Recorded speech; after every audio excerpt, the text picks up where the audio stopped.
Good afternoon, members and officers, and welcome to the Sustainability and Transport Overview and Scrutiny Committee. And first item on the agenda is notice of recording for the webcast. A reminder to all members that the meeting is being live streamed on the internet for live and subsequent broadcast. So please keep this in mind when speaking. The press and public can record and take photos if they wish, except where there is confidential information of the parties. Item 2 on the agenda is apologies. Are there any apologies from members? Yes. Councillor Richard Parkin is doing his best efforts to arrive at this meeting, but he may be late or he may not get here at all. Thank you very much. And Councillor Simon Arnold. We had a point for Councillor Simon Arnold, and Councillor, I can introduce some other somebody else. I've asked him. I'll let you know if he gets it. Thank you. Declaration of request. Members are advised to declare any relevant threats now or before any relevant items. Any declaration of threats? Item 4 is Excel notes of the last meeting and Excel tracker, as you see on the agenda. And remember to agree that the notes from the February meeting and the board on meetings are tracked records. Great. Can I just ask a question on the action tracker in relation to the waste disposal procurement contract? It mentions in the update that a report's going to Cabinet in April, and that there'll be an opportunity for this committee to see the report before it goes to Cabinet. Is that still the case, and can we expect that to happen at our April meeting before Cabinet? Because this is a really important issue in terms of commitment to zero carbon, and I think it's something that this committee would certainly want to have an input on. It's in Councillor Mahmood's portfolio, but I totally agree with what you just said about its importance to our climate change agenda, and it was a concern of this committee on an ongoing basis for the last 3 or 4 years. So, Councillor, would you like us to kind of note with the Cabinet member? Or well, presumably there is it's in the tracker that something will come to us. I just want to make sure that is flagged up. Do you want to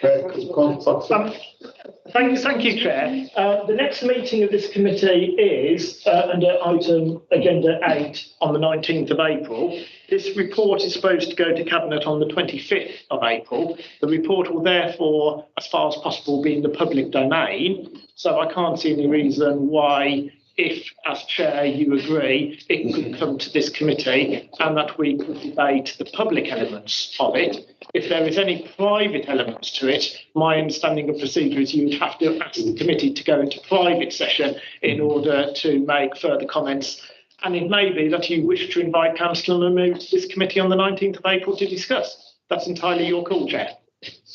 Yeah, I think the report might have gone back in time frame, so it'd be worth catching up with Councillor Mahmood or Darren Share before you. so we have to get action. Okay, yeah. So just to advise the senior is joining us online. So we have been in contact with Councillor Mahmood and Cabinet Support Officer for that. The draft report wasn't available when we spoke to them last week, but we can certainly ask the question and put that the committee is requesting that this is on the April agenda. So we can take that forward, and I'll add it onto the work programme for the next month.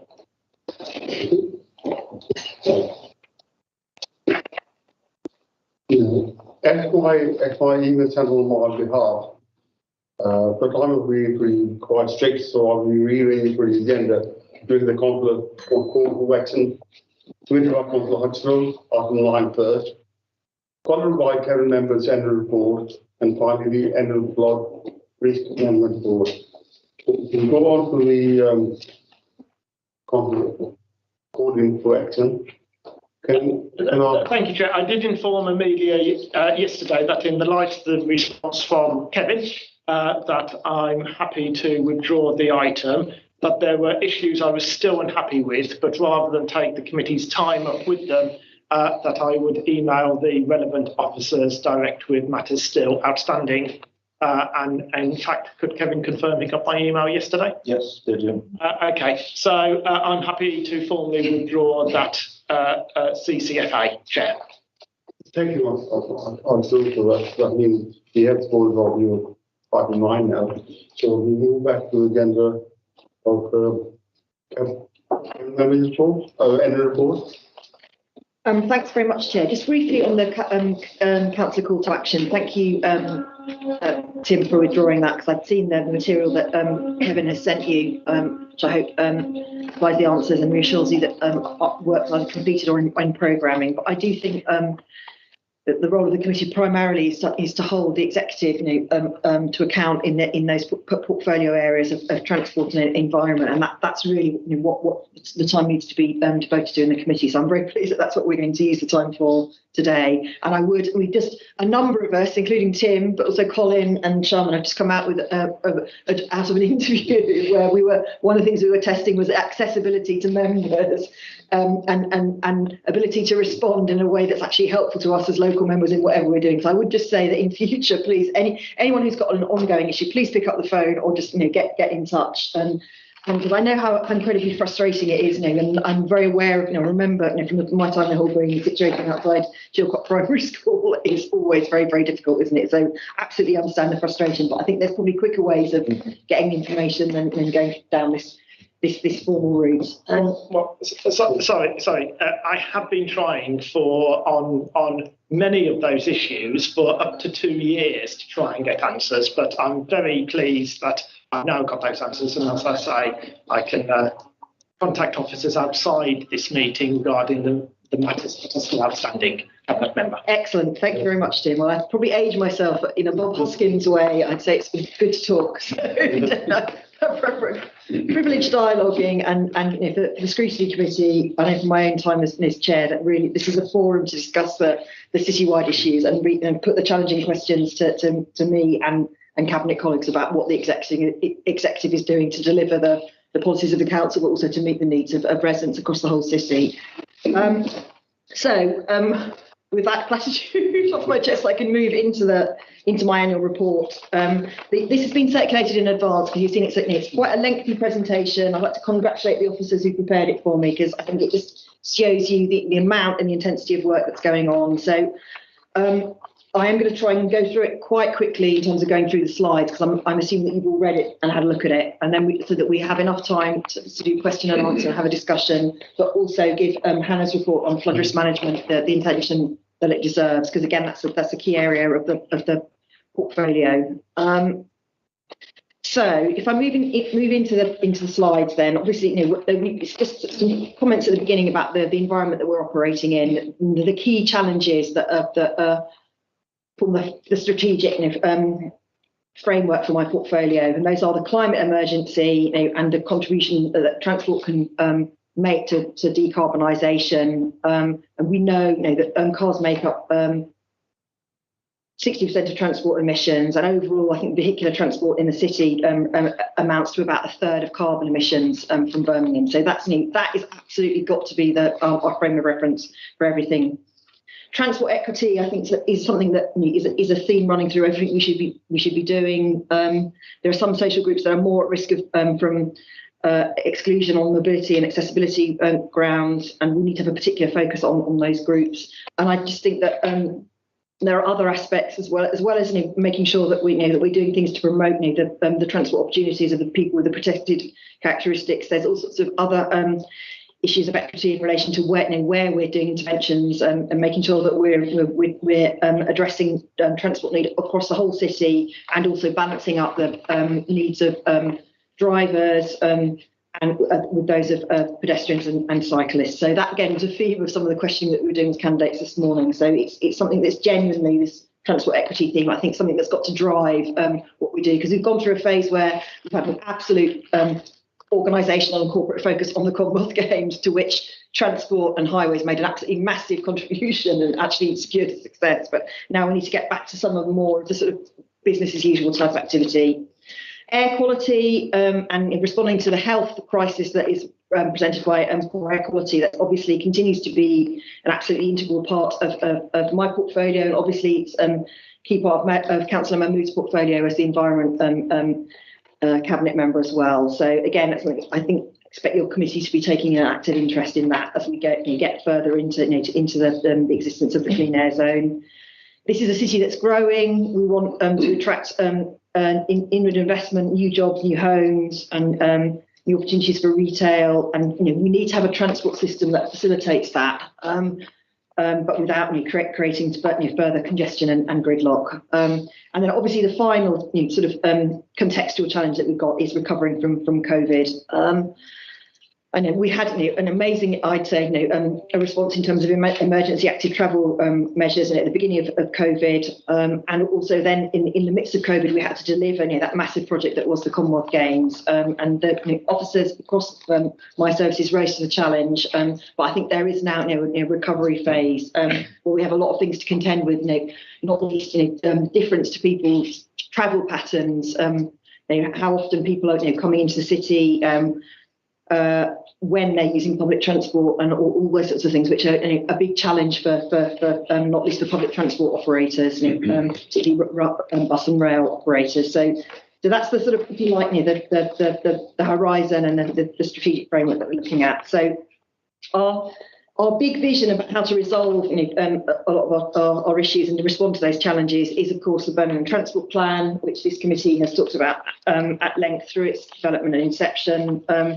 It's got 4 big moves: reallocating road space and prioritising mass transit, so buses, in particular, prioritising active travel in local neighbourhoods, transforming the city centre and implementing the city centre cells, so that we're stopping through journeys through the city centre and making it much more possible to move around the city, public transport and on foot and by bike.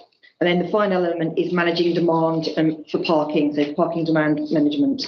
And the vision really is for a go anywhere network that's green and sustainable, which offers people good choices in terms of integrated public transport and safe routes for walking and cycling. And I think I've been fairly upfront in my comments about that. I see this as really challenging a culture of car dependency, offering people different alternatives, but also doing things to address congestion, so that people who need to drive, and there are I understand there's lots of people who need to drive because they've got mobility needs, or because of the complexities of their everyday life, their work, or the fact that they're dropping children off at multiple schools. So those people who are making those essential journeys will, if we can deliver the objectives of the transport plan, those people will be moving through our road network quicker and more easily. So that big, really, the transport plan, it absolutely guides everything that we're doing, and it's a conceptual framework. It's incredibly ambitious, but it's an approach that's being adopted in all sorts of other cities, and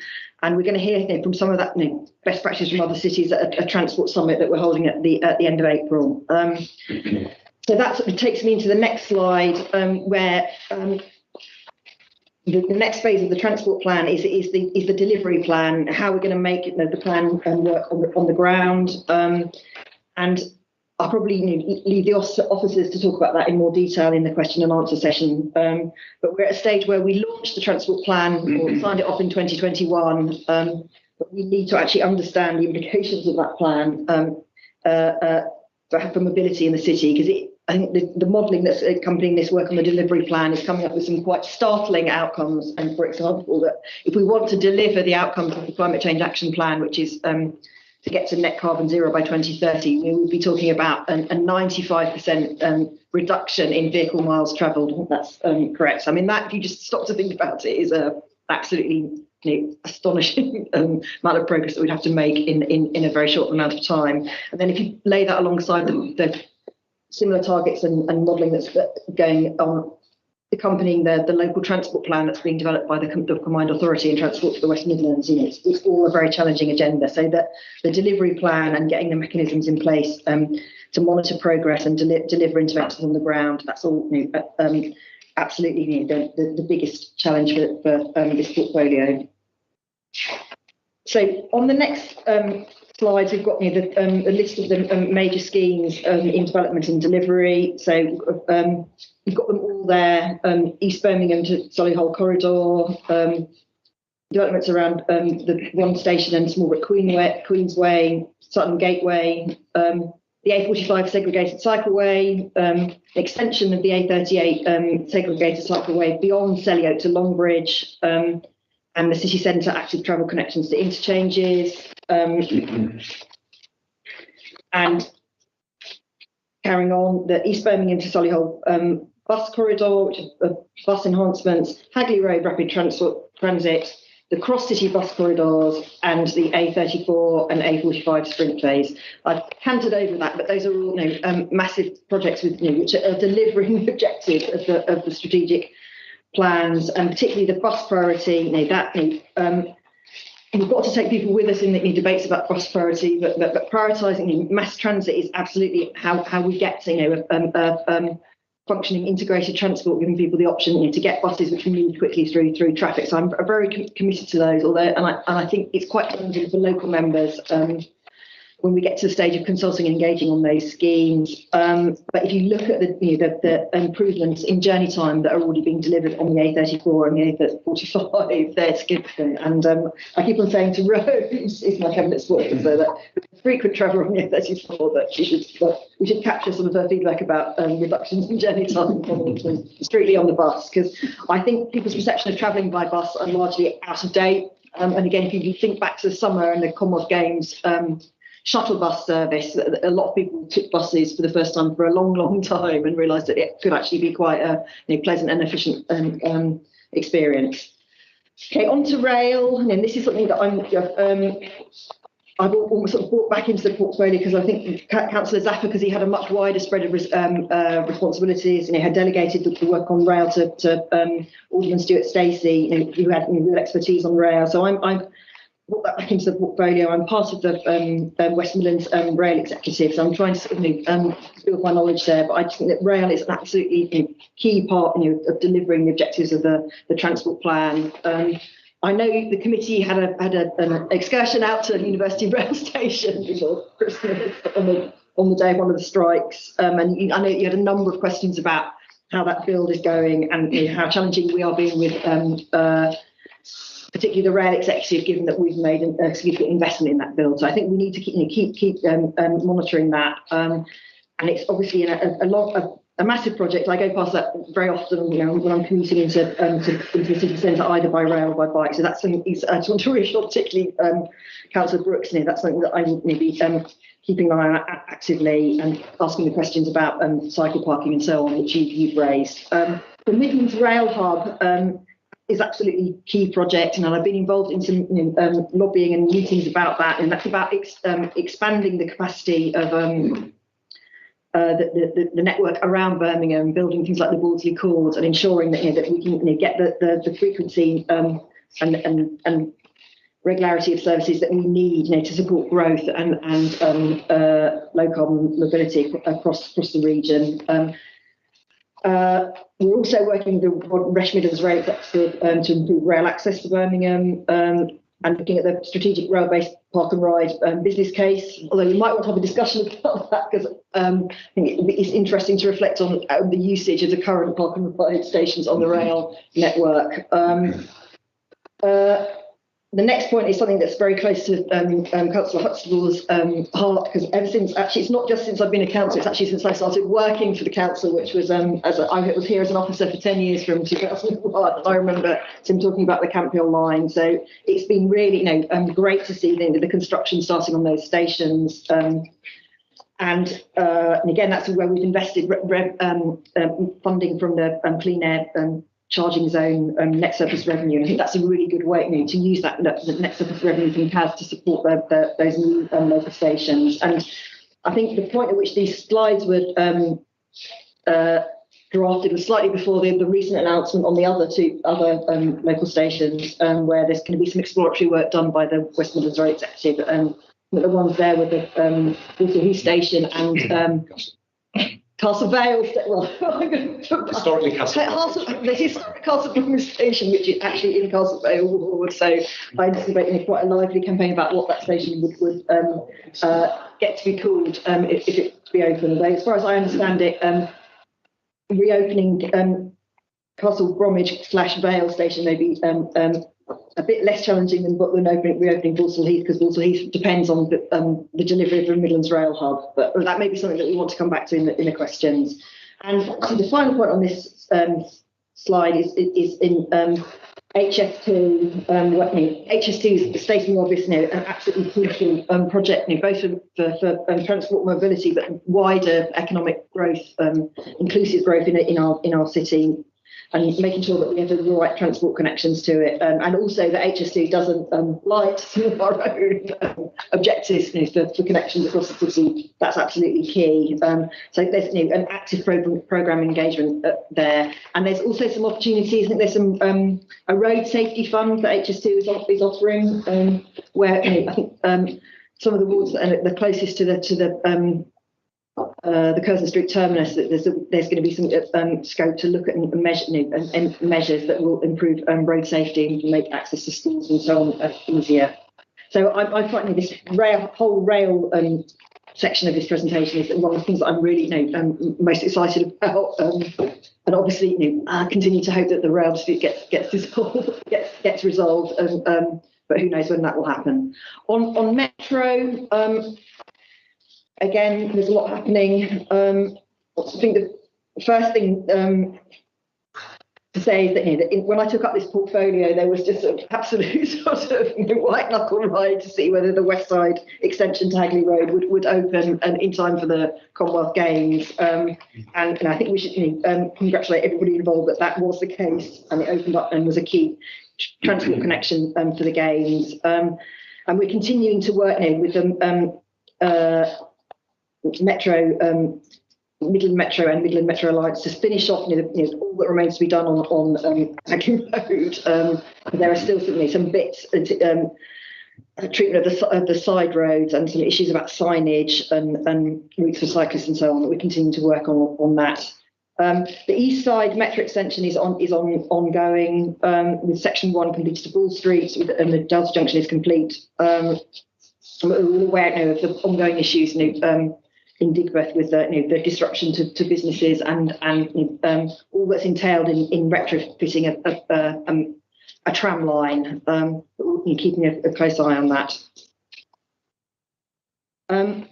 Okay, so we're on to bus priority and other schemes and highway schemes. We have a major highway scheme on Dudley Road to improve it for bus priority, but also for cycling and walking. One of the early things I did in this role was to go on a site visit and to be showing you the scope of that project. I feel that it's going to be a real game changer in that part of the city, and it will actually fill in some connections for cycle routes that are badly needed, but also make it much easier for bus passengers to have a swift route on Dudley Road and Spring Hill. And it's quite a major undertaking, isn't it? Because it's going to involve craning in a bridge section, I think, fairly soon. So that'll be quite a big milestone. So on the cross-city bus routes, we've got an ambition to deliver routes which allow you to travel across the city without having to change bus in the city centre. TfWM have received an allocation of 59 million through the City Region Sustainable Transport Settlement for the development of those cross-city bus routes, and it's all about making bus travel quicker and more attractive, and convincing people that it's a genuine alternative to their car journeys. The next section is about micro-mobility and the trials that we've got going on. The e-scooter, we've had a pilot, which is one of the national pilots, which has been overseen by transport for the West Midlands. That, as we're aware, that the current contracts come to an end. There is a procurement contract going on, but that service will restart. And I think that you can see from the stats on the presentation slide, that it's a very popular scheme, a massive amount of journeys, and those who remember my previous role as chair of the committee know that I'm possibly more on the more sceptical side about e-scooters, but I now really do understand that they're making a really big contribution to mode shift, because I believe about a third of the journeys that are being done by e-scooter would otherwise have been done by people in cars and often single occupancy cars. So that's where they fit in really, to the objectives that we've got on the transport plan to have a very wide scale mode shift. We're also continuing to work on the e-cargo bikes and trialling their use for logistics and for last mile deliveries. I think the e-cargo bikes that we got were used during the Commonwealth Games. There's some retail operations that are using them, but I think there's probably scope there to move further on to looking at how working with the bids, particularly the Colmore bid, we look at using them for freight and deliveries for the last mile, and start taking out that HGV traffic right in the city centre. Again, moving towards a city centre that's much more friendly and walkable and livable for pedestrians. On active travel, you can see that we've set really ambitious targets for active travel. We are implementing low traffic neighbourhoods or places for people. We've got a major one in Kings Heath and Moseley, which obviously was the subject of our call in whenever it was in February. The business case for Lascelles has moved forward to final approval of the full business case, and in Bourneville, the business case is being completed in 2023, and we will be moving towards a statutory consultation at the end of April. The big Birmingham Bikes giveaway scheme has been completed, and 1,000 bikes have been given away. Though again, that might be something that we come back to in the question and answers, because one of the uses that we've identified for the CAS net surplus revenue could include, I think, giving away further bikes. Because one of the most joyful things that I've done in the 10 months that I've been in this role is to go out to various community cycling clubs and be part of when they had ceremonies to hand people the bikes, and it's just really great to see people of all ages, races, shapes and sizes who've done cycle training and have discovered that cycling is an activity that can save them time, help them to travel around quicker and more easily, and as well as with all the health benefits and also the social aspects of being in a cycling club. We're working in local centres to widen footways. So there's work being delivered in this spring, so imminently in Moseley, Kings Heath and Sutton Coldfield. Again, that's about making it more possible for people to walk. Because in the end, we want people to use the most appropriate way of getting around, and in a lot of cases that's going to be walking, particularly for local errands. We're continuing to promote mode shift stars to schools and employers. We're working with the Active Wellbeing Society and Cycling UK on various cycling initiatives, including giving away the free bikes and running bike maintenance sessions, and a lot of those bike maintenance sessions happening during the summer during the Commonwealth Games. We supported the Get Set for the Games travel demand management campaign in the run up to the Games, which was getting people to start thinking about how they move around and considering their choices about how to get to their destinations in Birmingham. And that's was really important and should have a lasting legacy about people thinking about adopting different modes and shifting away from always defaulting to car journeys. We've got a lot of work on cycle routes ongoing. We've got consultation complete and design work underway for Bradford Street. And there's been a lot of controversy on that because that is a parallel route to Digbeth. I think we've reached a settled state there really, and we need to ensure that we just get the highest quality infrastructure up Bradford Street. I do cycle that route a lot. I need to go up to meetings in Sparkbrook, so I'm aware of all the issues, but I'm confident that if we have a good route up Bradford Street, it's a good option for cyclists. And then there's all the other routes there that are listed. And obviously, our big, flagship schemes that we've got for the city region sustainable transport settlement are the extension of the Bristol Road segregated cycleway and segregated cycle infrastructure on the A45 Coventry Road. So the design on those will commence in this spring. In the city centre, again, the objective, if you look at the transport plan, is a walkable, livable city centre, where we move the priority away from cars and vehicles and towards people. So there's work going on with Snow Hill master plan, and initial phases are completed, and there will be start dates set soon for the next phases in Steelhouse Square and Newhall, and there's a consultation on the Newhall Street traffic management. We can come back to that in the questions. On South Side, an interim scheme has been finished. You've seen the Rainbow Plaza in front of the Hippodrome Theatre, and that was done in time for the Commonwealth Games, but it's not the finished item. So there's a final scheme that needs to be put in place for spring 2025. So we're continuing to engage with the Southside bid, and I'm also very much aware of the lobbying from the bid itself, but also from the lesbian, gay, bisexual, trans and community to look at further pedestrianisation in Southside to address some concerns there about community safety and looking at how we can create an environment there which helps to reduce the risk of violent attacks and homophobic attacks. So that's something, I think I'd say that's an emerging piece of work where we need to look at how we find the capital funding for that. But just wanted to flag that is very much on our radar. Outside, we've got the work to repave Victoria Square and Cornwall Row and Waterloo Street. So I think that's what officers would call the city centre public realm project.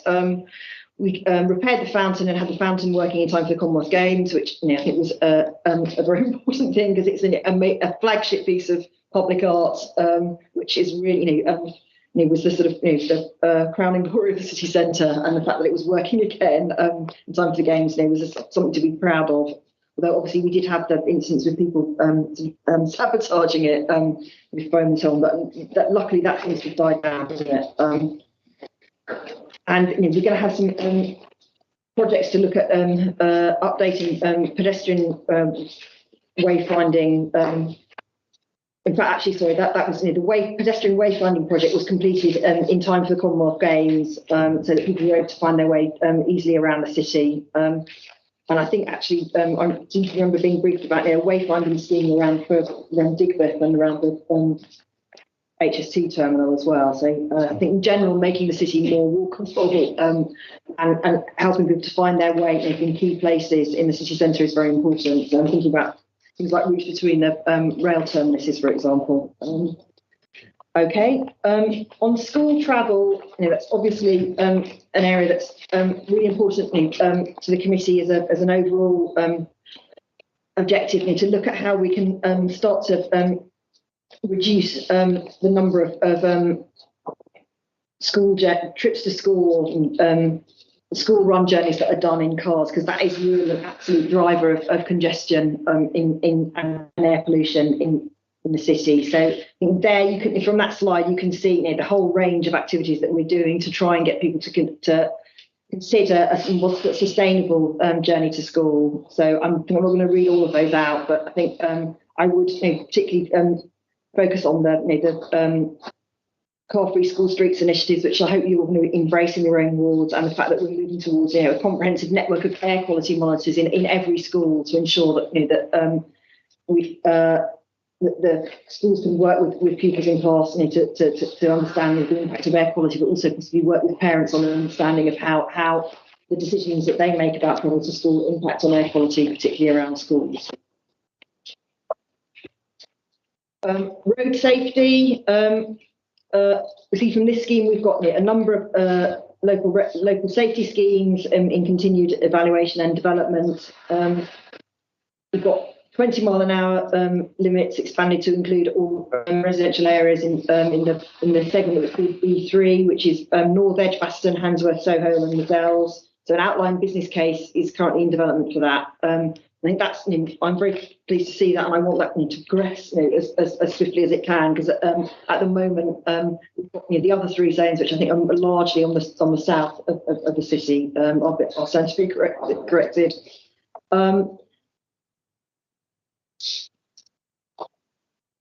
I'm just looking down the rest of just in view of the time, just looking down the rest of the things on this section. I think perhaps on average speed enforcement, we are working actively with West Midlands Police on how we can move towards expanding the number of average speed enforcement cameras, because I know from council questions, both oral and written, that that's a key concern for members. And at the moment, my understanding is that the number of camera sites that we can have is constrained by the processing capacity of West Midlands Police back office and a number of other matters. So we're in an active dialogue there, and I'm aware that we need to increase the pace there and look at and rolling out many more average speed enforcement sites, but that is not without difficulties. So we'll continue to be on the case there. And perhaps the final thing I'll say on that slide is that we are currently refreshing the road safety strategy, and we want it to be couched as a Vision Zero strategy, which is a strategy which aims to eliminate all serious accidents or fatalities on the road networking, and that's an ambitious approach, but it's the one that's been adopted in a lot of other European countries, so we need to look at that, because I think we can't really accept that even though the number of fatalities is going down on our roads, it's still at a level which none of us should accept or want to accept. So that's a key piece of policy work that we're doing, and we'll be updating the committee on that at appropriate stages.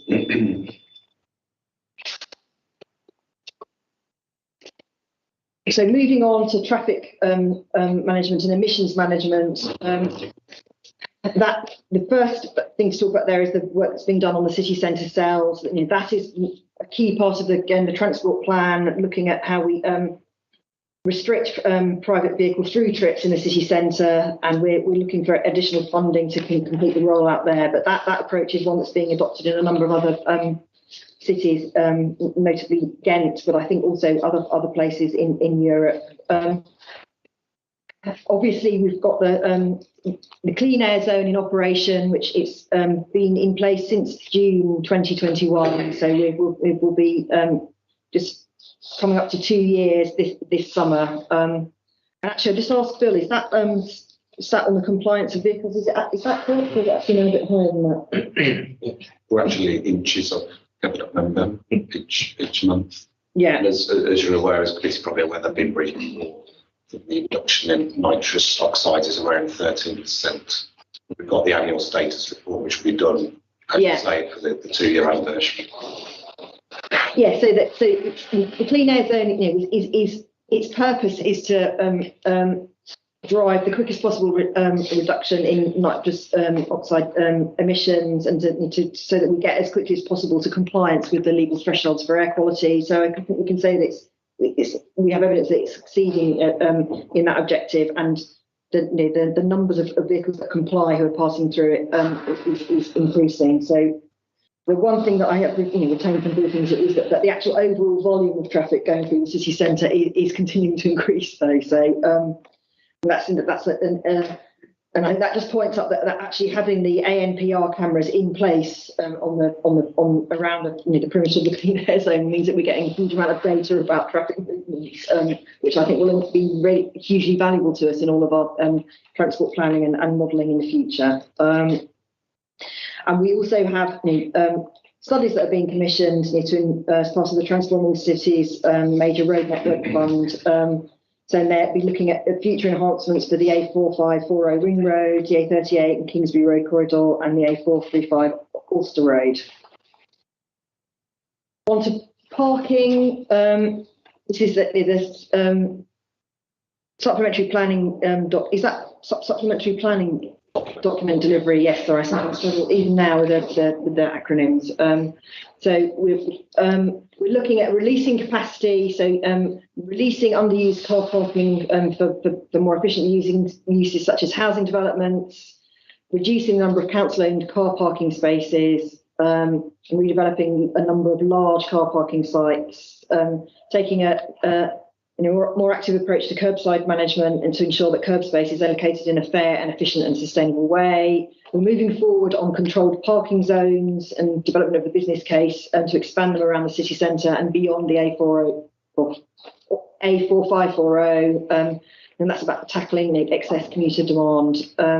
And we're continuing to refuse applications for temporary car parking in the city centre. And again, this is one of the challenges that we're going to face overall. It's that all of the strategic direction of all our policies means that our income that we're going to get from parking charges is decreasing. So we need to, in our engagement with the corporate centre of the council and finance, we need to look at how our financial plans in the future address that. I think that is something that's been on my mind quite a lot through the budget process this year and looking at the medium-term financial plan.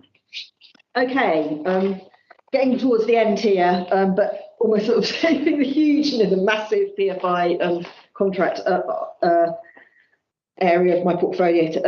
It's near the end of the presentation, but it's absolutely top of the agenda at the moment because we are very much in the live phase of dialogue with the two bidders who are in the frame for the re-procurement of the PFI contract. At the moment, we're continuing to work with Birmingham Highways and Kia as the interim contractor on the stabilising the service performance while the contract is restructured. Over £140 million of investment will be delivered by this summer on our network, principally by Kia and Tarmac, and that.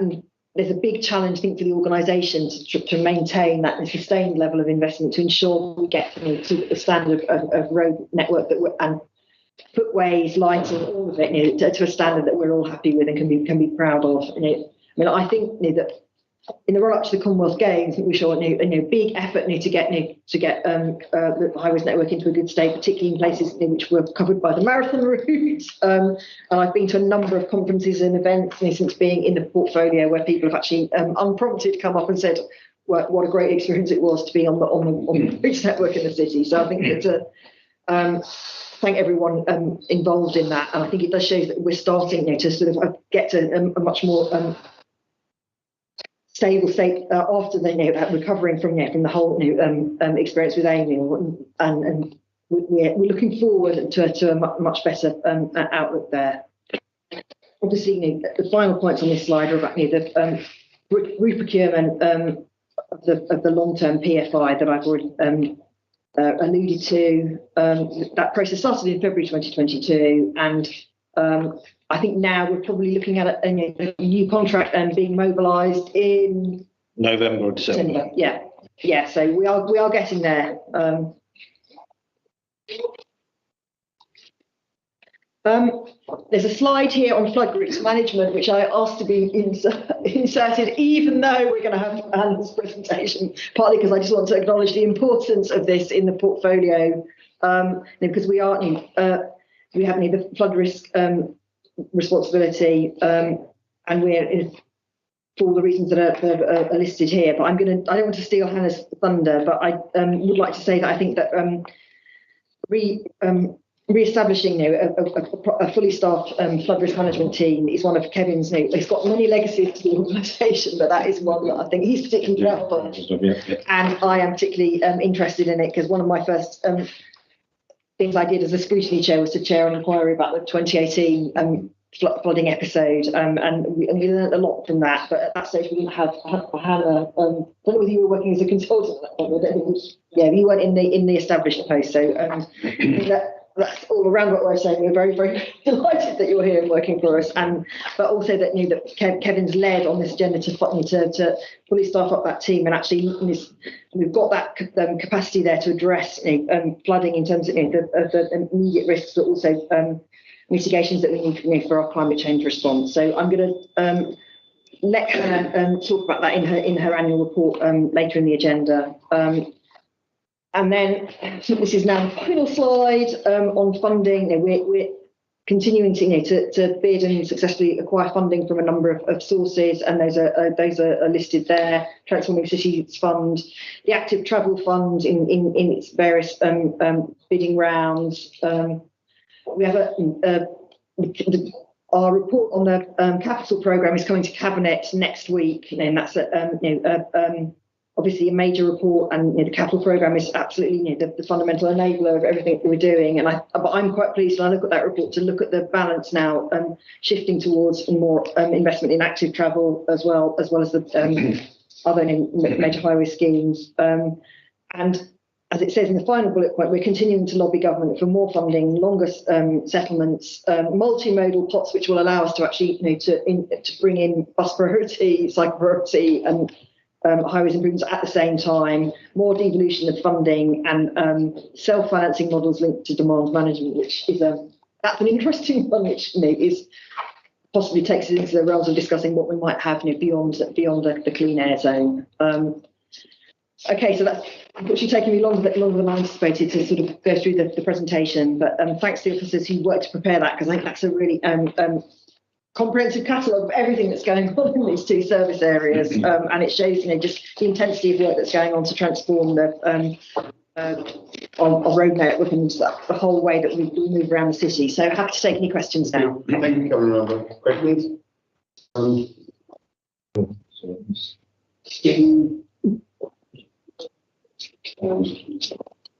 Okay. Thank you very much. Yes, I do have a few questions. First of all, can I thank the Cabinet member for her annual report and the comprehensive nature of it. And obviously, this is no criticism of you as officers because it's only been announced today in the budget, but I believe there's crusts too. For the West Midlands, that will mean metro expansion, new railway stations, dedicated bus and cycle lanes, one of the 12 investment zones, and obviously transport will act as a huge means for growth within the investment zone, all as part of the devolution deal. And for you, Chair, I'd like to ask officers to come back to us in terms of the sustainability and transport implications of the deeper devolution deal within the remit of this committee. As I say, absolutely no criticism because obviously it was only announced today, so I could hardly expect anything to be included. But obviously it does play into some of the things that was talked about in the presentation. So, for example, the East Birmingham to corridor, because if I understand it correctly, East Birmingham and North Solihull is going to be a major regeneration area going forward. Why don't I start with the Camp Hill line and rail? First of all, slightly disappointed, no mention of Kings Norton Railway Station. Kings Norton Railway Station is obviously part of both the Midlands Rail Hub and the Camp Hill line. Will need to be completely reconfigured sooner rather than later, in my opinion. I know it's being drawn up in terms of recreating the middle platforms, in fact, creating a bay platform, I believe, at Bay 3. I would like to see this higher up the City Council's agenda because it will become a really important node. It will be where the Cross City line and the Camp Hill line intersect, and will require a lot of funding for the reconfiguration of that railway station and its strategic importance going forward. You talk about new railway stations. We said Castle Bromwich, obviously that can be delivered almost immediately, as I understand it, because cross-city trains run trains through where Castle Bromwich Station used to be. So they could... Cross-country. Cross-country. Yeah. Sorry, cross-country, yes. Thank you for that. And so that could be done sooner than, as you said, Walsall Heath, which needs the extra capacity for the rail hub. And I take the point about station naming. I did reference the other day that the station on the Camphill line that was its working title was Hazelwell was renamed Pineapple Road. We saw that with the elected mayor and the pineapples close through. And as I said, it's a very topical issue. Right. Yes, thank you. Right, cross city bus. Oh no, let's go to Sprint next. Let's go to Sprint. It appears to me, and this is a very biased opinion, that people only talk about Sprint on the A34 North, the Walsall Road. There is a Sprint route proposed for the A34 South. So can we be absolutely clear? Because I'm absolutely supportive of bringing Sprint to the A34 South, Stratford Road in due course, and linking up in terms of rail Sprint interchanges. Again, any comments about that would be worthwhile. And the one thing on rail that I forgot to mention is the great work on the Community Rail Partnership scheme by West Midlands Trains, involving the local community in making enhancements. In my own area, I'd like to thank the station adopters of both Hall Green and Yardley Wood railway stations and the Friends of the Shakespeare line. And I think, again, as a city, we should be working with the Community Rail Partnership more closely in delivering the City Council's agenda, not only in terms of transport, but also in terms of sustainability and environment. The cross-city bus, again, very much welcome and look forward to these. I would like to say that when we proposed them along the Alcester Road South in Borsall Heath, there was some concern about removing of mature trees, and I believe there's other green areas along the whole route we're looking to build tarmac on, and an emphasis that we consider street trees in particular very carefully, and how we can actually, as part of the proposals, embed them in the surrounding areas and actually improve the numbers of street trees as part of all those routes, and very keen for that to be a consideration as part of any planning for the cross-city bus routes. We talked about school travel and air quality monitors. There was a commitment for at least one monitor in every ward, or one monitor to a school in every ward across Birmingham. I know from the presentation 58 schools.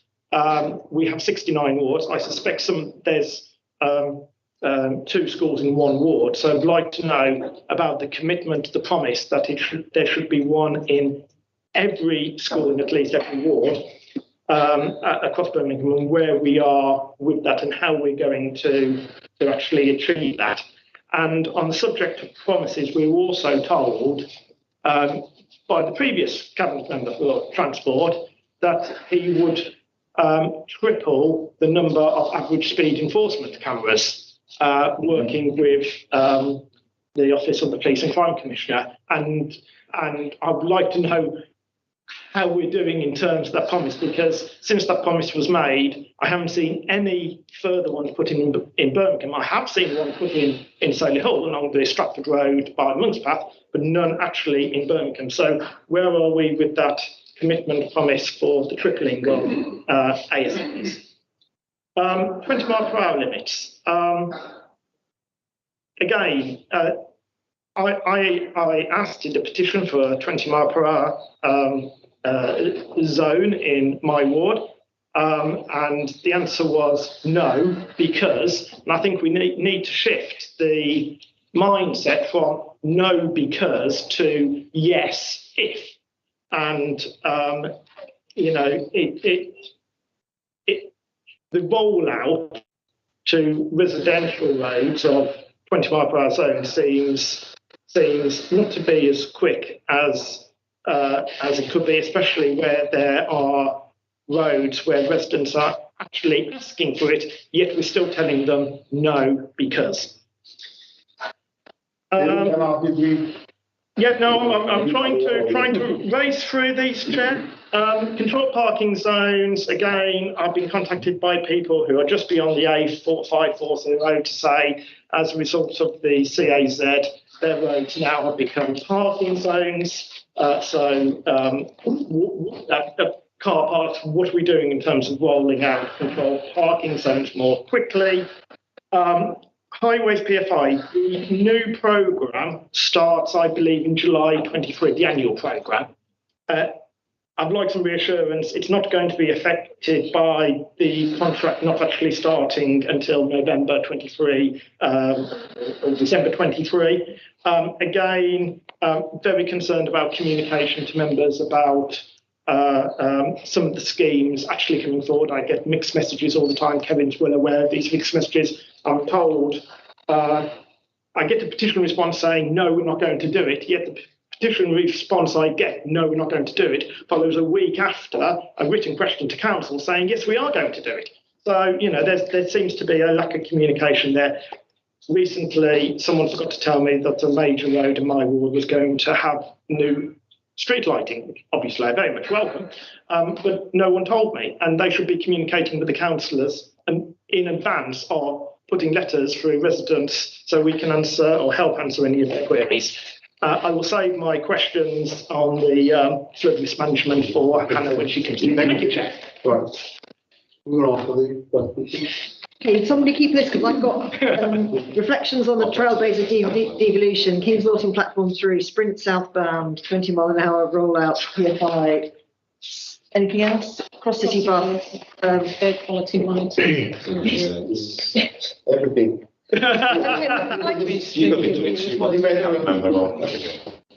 Well, on the Trailblazer devolution deal, I mean, I agree with you, Tim, there's lots to be welcomed in that announcement. And I did have some information about that, but it was embargoed until 12:30 when we were still deliberating in the job interviews. But I think lots to welcome there. But I would say that I was a bit crestfallen last week when I realised that alongside the announcement about delays to HS2, there was also a £380 million cut in their allocations to active travel as against the allocations that were made in 2021. So I think we need to keep up the lobby for funding for active travel. But I think things that are in the Trailblazer devolution deal, like the securing the future of the Briley Hill Metro extension. I mean that's really massive for the whole region, isn't it? And if we want, and if we think of our position as the sort of regional capital, as it were, us being part of an extended metro network is really, really important. And doubtless we'll be able to all go out later on and see more of the coverage on the Trailblazer devolution deal. On your comments on the Kings Norton middle platform, absolutely agree with them. I don't know, I'll leave that to officers to explain to us how we can lobby on that and where the responsibilities lie, with Network Rail and so on. On air quality monitors, I've actually, because I have excellent officers, I've got some information that Steve Arnold has equipped me with on that. And I think we are almost there. I think we have about 58 or 59 at the moment, and a number are pending, about 6 or 7 of those. I'm happy to send you the spreadsheet that he's prepared on that. And I think we're almost at the target, and in a few areas, for example, in your own ward, there's one school where they're struggling to get the support and the approvals from their own maintenance provider to do the installation. But I'm really excited about this initiative. I've been out to a number of schools where we've got the monitors in place.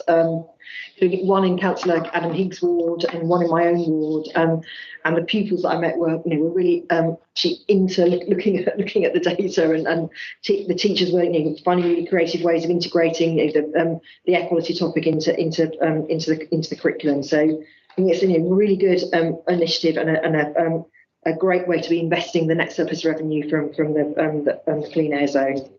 I think I'll leave the rest of it to our officers. It's funny because I've forgotten what some of the items were. So Phil and Kevin, over to you. We can always do VAR. We get the lines right though. Yeah. I'll be really quick. I think just on rail, I think we agree that as a cabinet member and you say Councillor Huxtable, that is well up the agenda. I think it's really positive we are seeing movement with the Mine Authority and DfT with those with the rail hub. You know, it's something we need to actually push to deliver rather than develop and talk about, which is what's happened for quite a long time. Sprint, you know, there is a package of funding for that, acknowledging A34 South, as you'll appreciate. Some of the areas are going to require some significant investment through the narrower areas. So we will have to look at what road space reallocation we may be able to do. Monitors the cabinet members picked up. I think, you know, on the speed cameras, this has come up with numerous committees for council questions, and there's kind of two elements in this.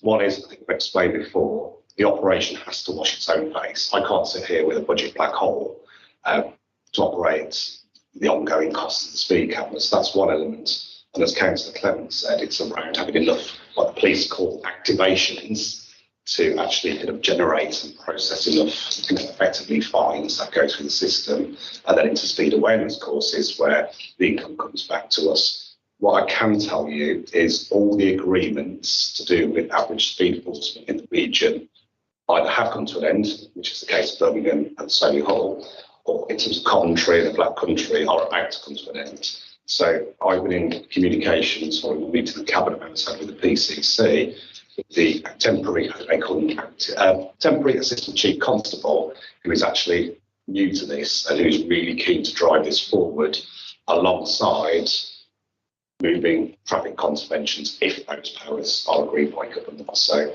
and just to be clear, the council has made provision within the capital programme for that investment on the capital side to put that kit in. So we're kind of doing our bit, but we need everyone else to come in line. I think there's a more positive message coming out of the police there.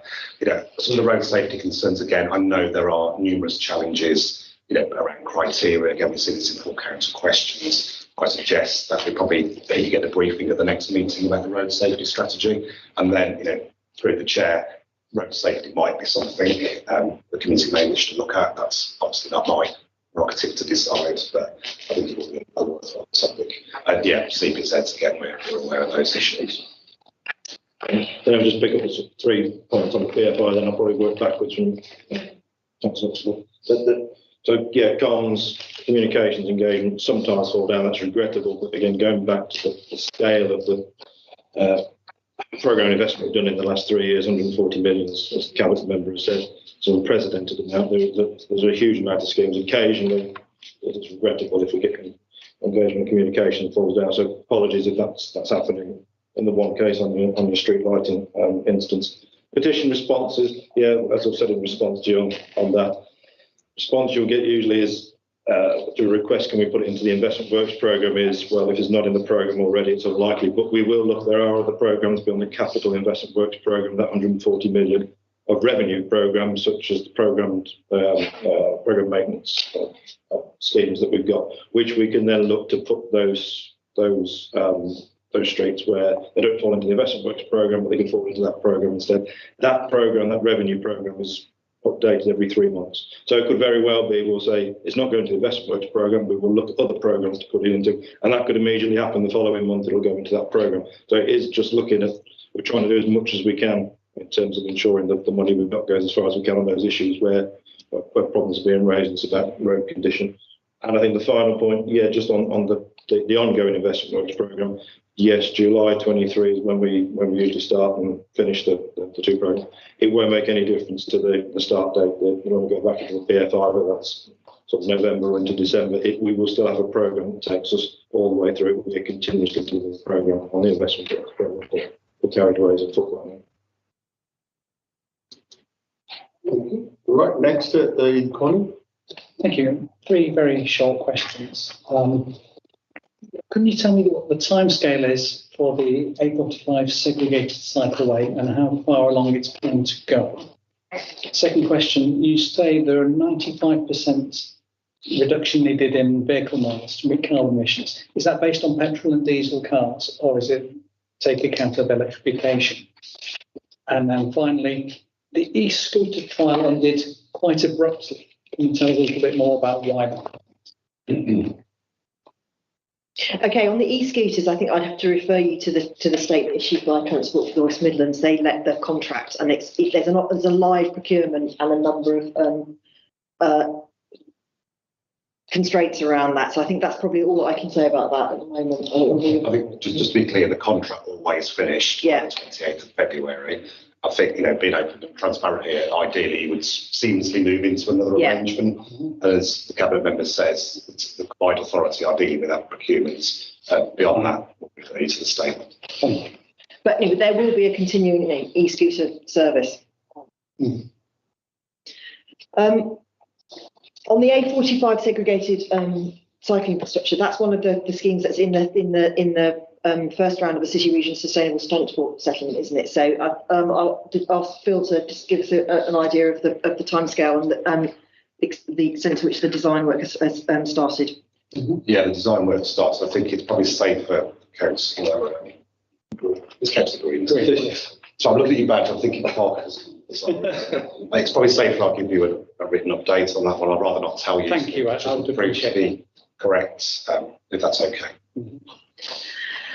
And then the statistic I referred to was for some of the modelling that's informing the delivery plan. And I think that stat that to get to net zero carbon by 2030, which is the target we have got in our own climate change action plan, that would require a 95% reduction in vehicle mileage. And I'd have to defer to Phil here, but I'm assuming that it would be current diesel and combustion engine. Given the Horizon working to, we know they're going to be stopping sold in.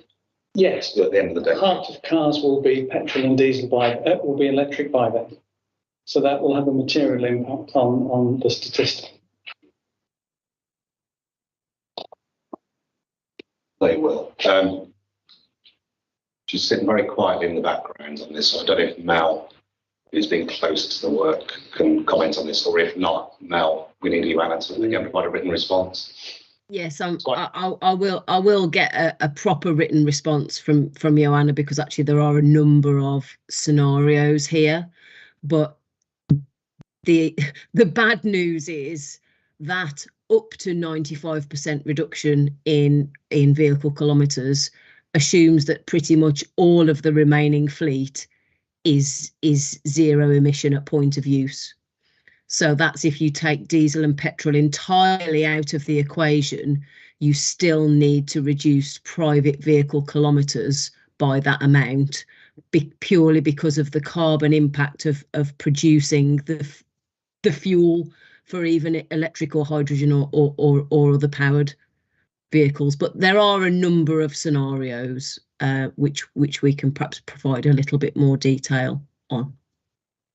Thank you. Next is David. Thank you. Two questions. The first one is the Active Travel England funds.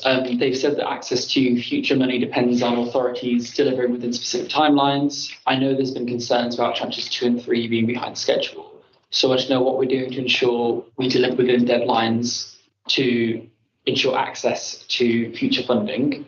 And then the other question from the field ones is, there's nothing here about dangerous and illegal parking.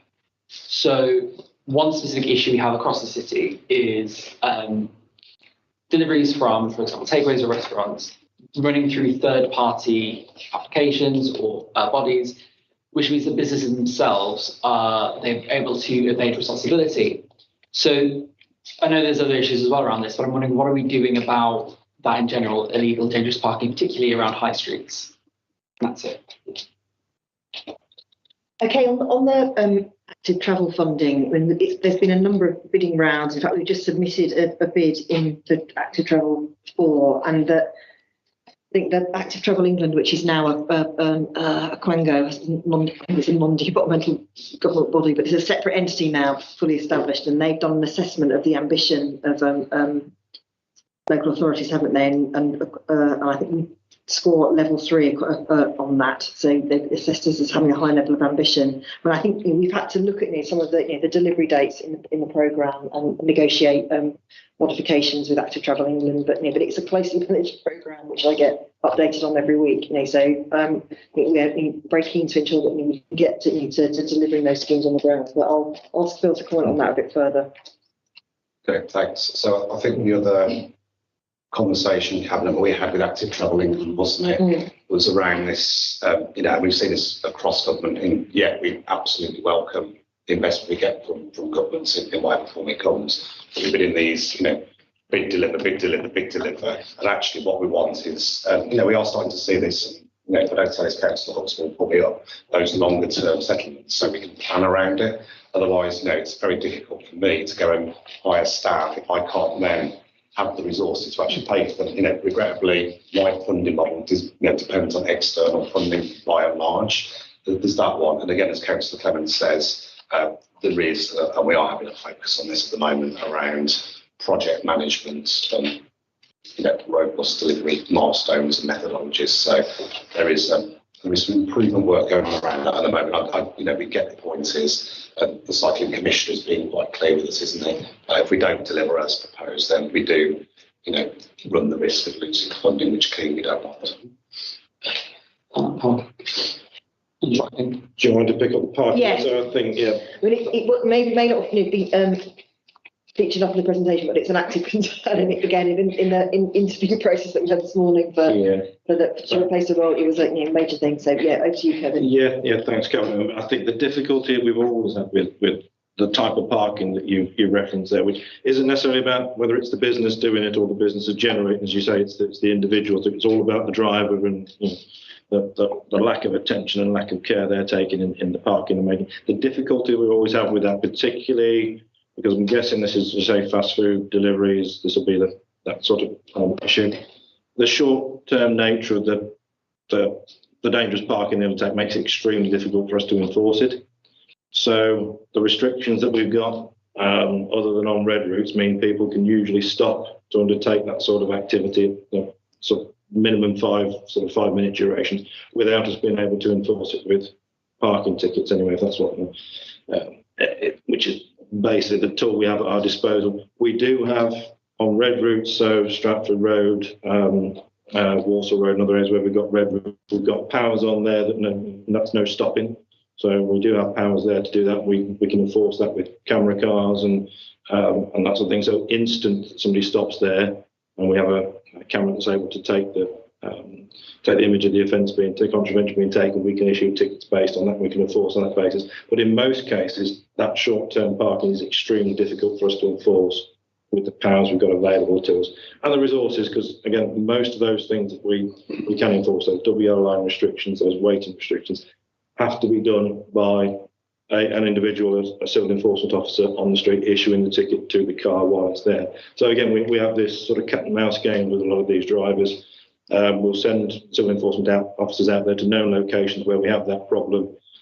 Because the officers are there, they have to watch the offence happening for 5 minutes before issuing the ticket. They'll just drive off, the officers go, they come back again. So it's difficult. I'm not saying there's a solution to this, other than we do work with the police on specific campaigns on specific areas where we know we've got problems.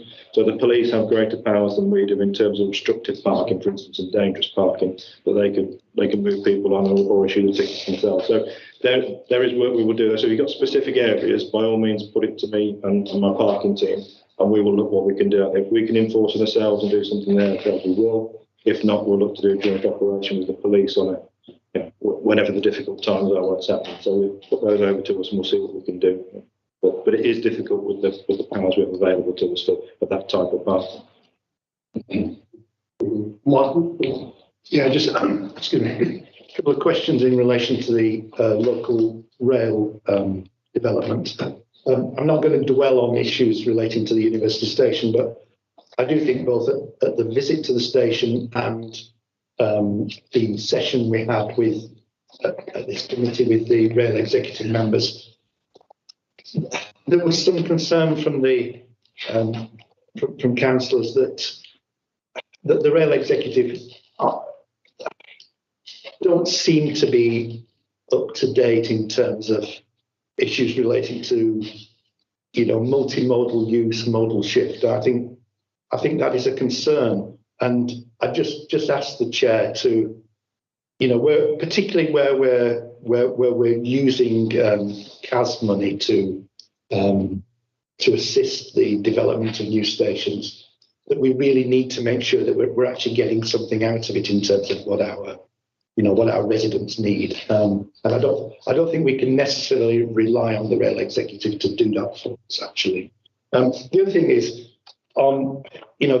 there's a lot of uncertainty relating to the timescale for HS2. And I've read quite a lot of comments in the media relating to the problems that will cause for our development of the local network because of the lack of capacity, the historic lack of capacity in relation to the New Street station, and the fact that larger journeys are not going to be taken out of that until HS2 comes on board. So I just really wanted to comment from the officers as to what concerns there might be in terms of those delays and how it might affect the ability to develop the rail network. The other thing was, and it isn't directly for you, but it is a matter for this committee. One of the challenges you've raised, and we've talked about it a number of times, is the target for net zero emissions by 2030. A target made in 2019. It's now 2023. I don't have a clear feeling as to where the city is in relation to that target. And I'm not addressing it to you because it's a much wider issue than your portfolio. It includes all portfolios, obviously, but I do think it's something that this committee ought to flag up in terms of where we are. We should expect a lot of these things in terms of net zero need to be front loaded fairly early on in the process, and I'm just not convinced that we're really moving ahead at the speed we need to on that. And I know there are a lot of other factors that are not in our control, actually. But I think it would be useful for this committee if we had some kind of report as to where we were with that process. Thanks. Obviously, how you track that matter for the agenda setting for the chair and what you decide to have on the work programme. But I think the point that you made at the beginning about the waste procurement contract is absolutely key, because we need to look at things that are within our control, which will contribute to the reduction of carbon emissions. And that's one comment I make. That's not in my portfolio.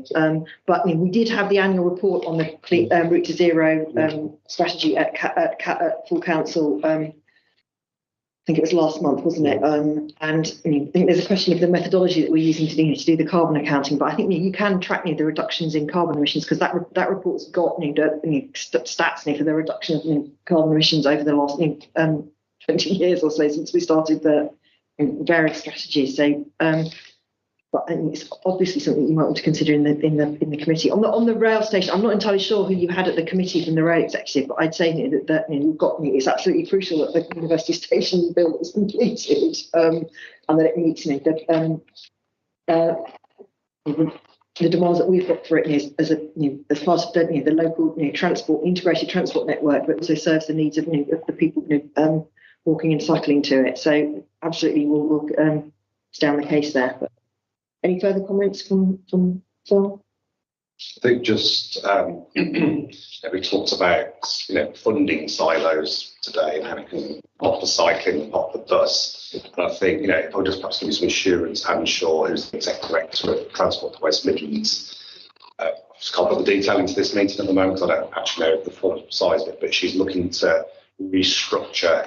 Those on TDC might have a bit more of an insight, just to make sure there is that synergy between the rail team, the bus team. There's a conversation I'm having with them constantly. At the moment, we've got people talking about cycling, LTM in 120.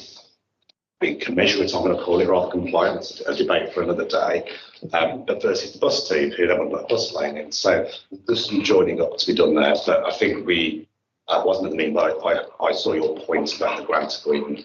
At the time we granted the CA that money, that investment was very much about getting the project delivered at all at the point. But we've got to get more cycling park in there, and they've got to pick that up. Yeah. Do you want to speak about HS2? Well, on HS2, I very much hope that the whole scheme is delivered in its entirety. And I think high-speed rail is a priority for the whole country, but particularly in HS2 is absolutely integral to our growth strategies and our vision for inclusive economic growth. So I can't remember exactly what you asked me about it, but it was really the implications of the delay in HS2 in terms of being able to improve the capacity of the local rail network. Yeah, it's definitely a concern because, as you allude to, the longer it goes on, that capacity on the HS2 corridors is available, and that reduces the amount of local and regional services. It's a massive concern to us. Overlaying our any agenda from levelling up to net zero to air quality to our transport plan, housing growth, things you see in your committee at the moment. So, I think the council leadership, I don't want to go too much into the political domain, but it was quite a clear statement. Yes. Cabinet member made by the leader, exactly what we thought as an organisation politically about the delays, and it also holds us up, quite frustratingly around delivering the metro. We know that's taking quite a while in Digbeth, so that won't potentially may open partially at the moment, but it holds that up and completing that project. It's a cause of frustration, I think it's fair to say. Yeah, and I think there was some news coverage on particularly of an announcement or some information that was shared in Parliament by Louise Haigh, who's the Shadow Secretary of State for Transport yesterday, suggesting that you might actually not see the full operation of services even from Birmingham into Euston until the 20. I thought I was laying. I was the midnight news, and I worked out I'd be 67 by the time. So I just think that for me, a high-speed rail takes you from the centre of a city into the centre of the capital city. I mean, that's what I know from Germany or France or Spain, Italy, all the other places where I've been on a high-speed rail network. So I think we are concerned, and that the leader made a statement, and I think also there's reason to be sceptical about whether delaying a project for another 2 years is actually going to save any money at the moment, because we're actually in an environment where the cost of everything, particularly construction and materials, are going up all the time. Brief question before me, Cabinet. A30 to A45 spring. I know the routes be ready, and we're expecting on here that we were paint running this. So people are asking when we see this spring running on the routes.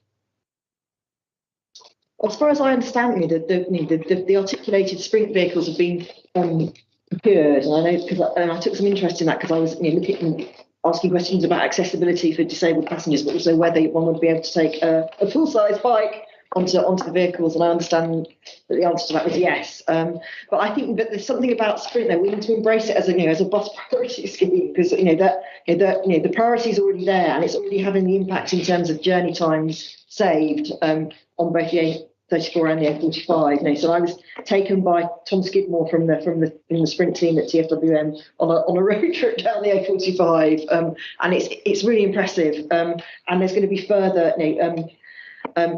extensions to the bus priority on the A45 coming up soon. So I don't know whether Phil, whether you've got a more detailed time horizon for when the vehicles actually, the sprint vehicles themselves will actually be on the routes. Not at this moment, Chair. Well,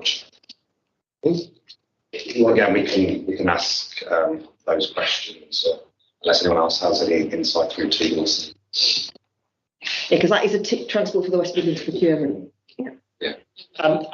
Sorry, Chair, I'm assuming that Phil is referring to the ZEBRA scheme, the Zero Emission Bus for Regional Authorities. The latest I heard is that in terms of performance indicators by Sandeep, who I know Phil knows very well, it was rated at amber red because of procurement. But we didn't have an update on that at the last TDC meeting. So that Sandeep would be the key officer who would be able to give us an accurate, up-to-date report on that one. Well, like any makeup of yes. This spring was supposed to be running in time for Common Games, which didn't happen. Then we were told we can't have this sprint weeks running, but we'll have the infrastructure ready. So at the moment, where we are, it seems everything is slipping So I think, and that at the same time, is the cost increasing. And as you've said, Chair, it's very frustrating given that we have been allocated the money by the government for these Zebra buses, and that procurement issues are holding up the purchase of said buses. Obviously, these buses would be operated by the relevant transport operating company. Other than that, I don't know the ins and outs of the procurement delays. Yeah, we'll get some answers on that, and just to relay our experience, because I think we showcase quite rightly our hydrogen bus fleet, but I can tell you, from kind of experience, we had 3 cracks at that. It was, the kind of procurement, but also the contractual elements that sit behind it are extremely complex. So we'll get a detailed note from TfW, but there is a level of complexity around that, which is commercial contractual. Thank you. All right, thank you, Government Member. Thank you. Okay, we move on to the item 6, annual flood risk management. I'll do 2 minutes and I'll be back. Apologies, Chair. But, Hannah will take us through the management. Hello, my name's Hannah Hogan. Thank you for the opportunity to come today. Good to see you all in person. I said I'm project manager. I've been in post since January 2020. I'm chartered with SciWEM. I'm chartered with the Society of the Environment. and I'm also a member of the International Water Association. So I'll keep this concise. The report goes into more details upon the aspects of the industry. But in 2020, we've had quite a varied and ongoing workload, sometimes under difficult circumstances. But this presentation and the report really focuses on what we've delivered in 2020 and the support that we offered to both BCC internally and to our teams and partners. So I won't focus on the climate emergency, as Collins mentioned earlier. Given the extreme weather and events that we're experiencing at the moment, which I think 2020 had flooding, droughts, heat wave, increased risks to life and property. Changing weather patterns are being felt profoundly by Birmingham's residents. We had 3 named storms in a week in February, an exceptionally hot July and August, and a wet and stormy autumn. So our role in my team included significant incident response, responding to both rainfall and drought. So we also had to carefully monitor water levels on reservoirs to help balance flows. I think last year, in summary, I think there's no doubt that surface water flooding will become more frequent, with more intense rainfall falling more frequently and the below-ground networks unable to cope with the sheer amount of water. As a nation, we're still reliant upon Victorian infrastructure, which are getting overwhelmed and unable to effectively drain areas more frequently.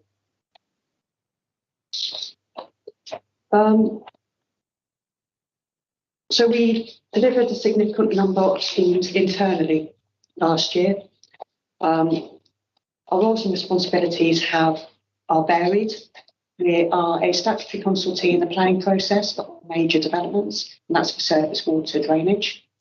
We try to attract external grants, such as granting aid and local levy through the Environment Agency. We attempt to do flood alleviation and an ongoing pipeline of schemes. We also deal with flood response and out of hours rota, evenings and weekends.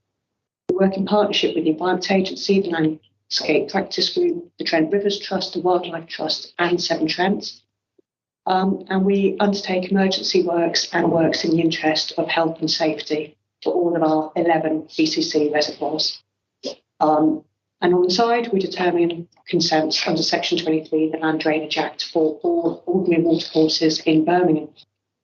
So there's a picture of one of our schemes that we delivered with the Environment Agency last year. That's the Riverway, Johnson Lane, Selly Park South, where we've been working with the Environment Agency, where they've been paying our contractors to help remove weir structures which have historically been in place and in situ just to artificially raise water levels.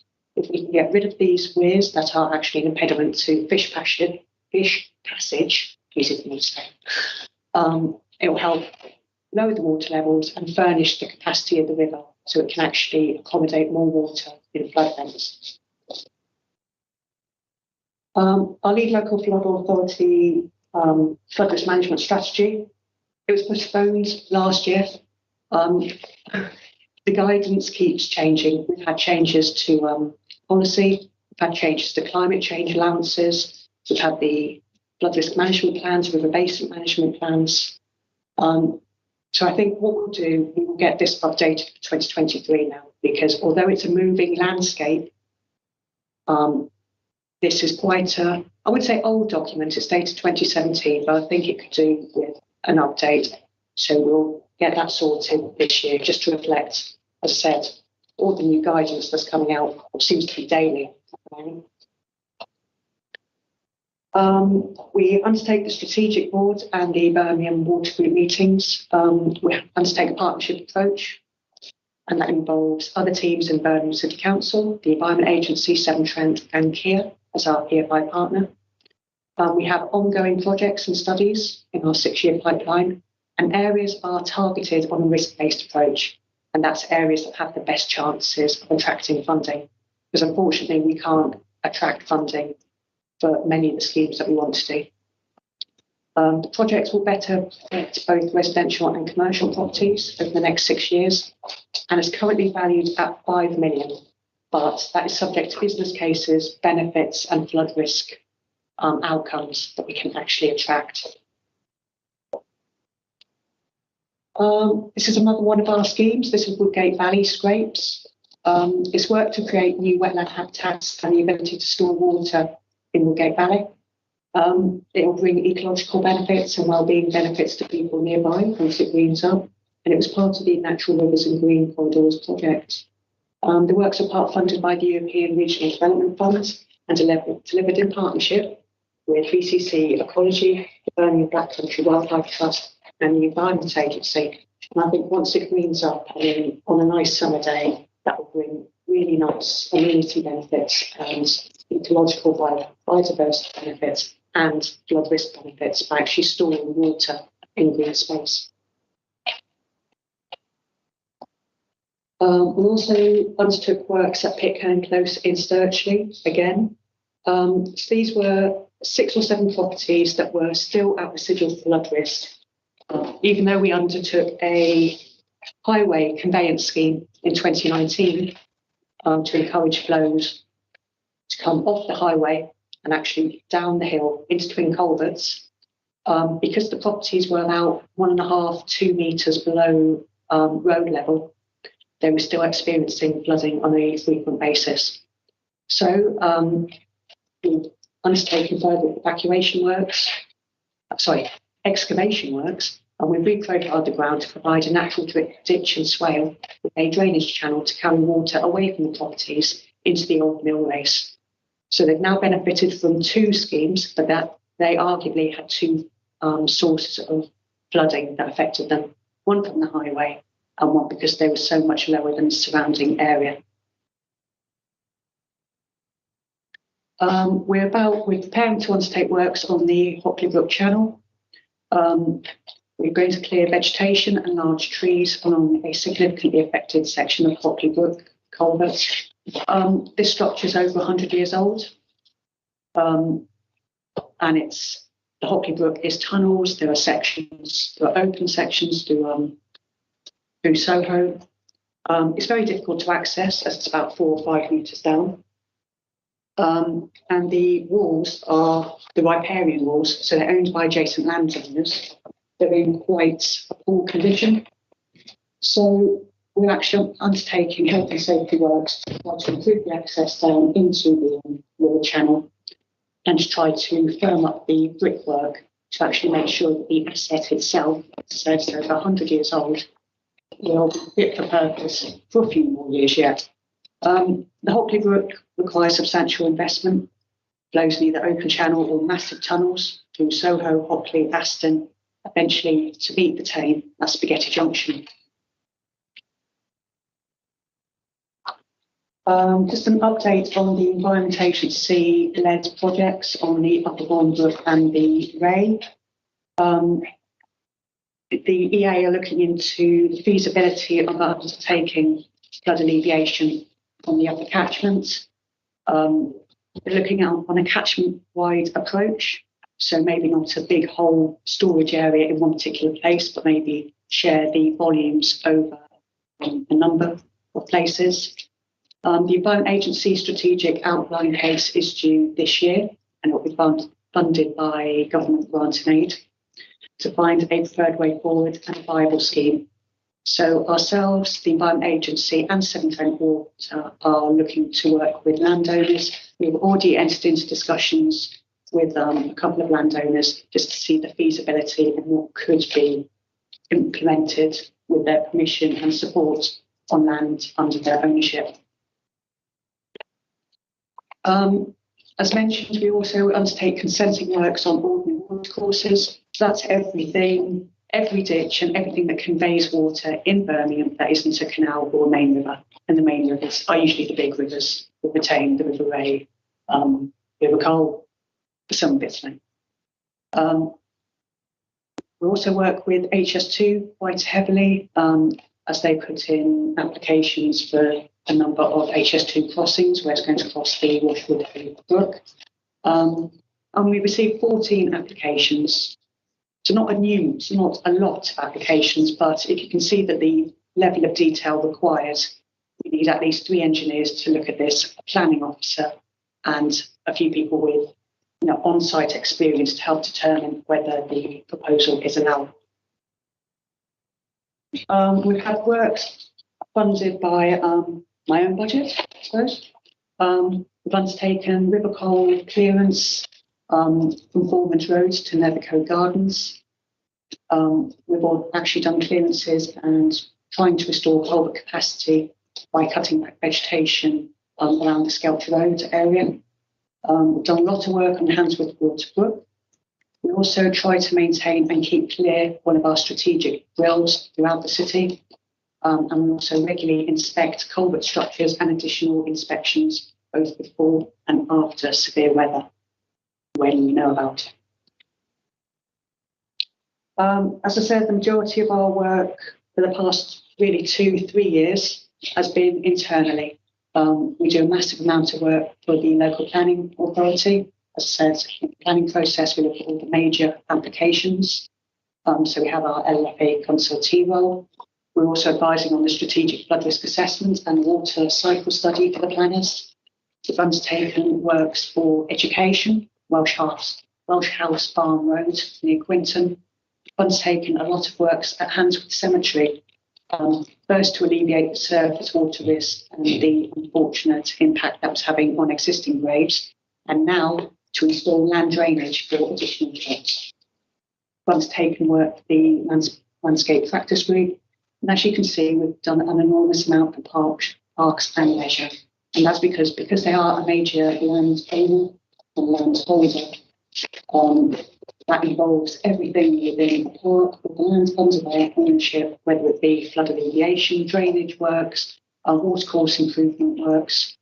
As you can see, the report goes into it in far more detail, but that's just a flavour of what we've done internally.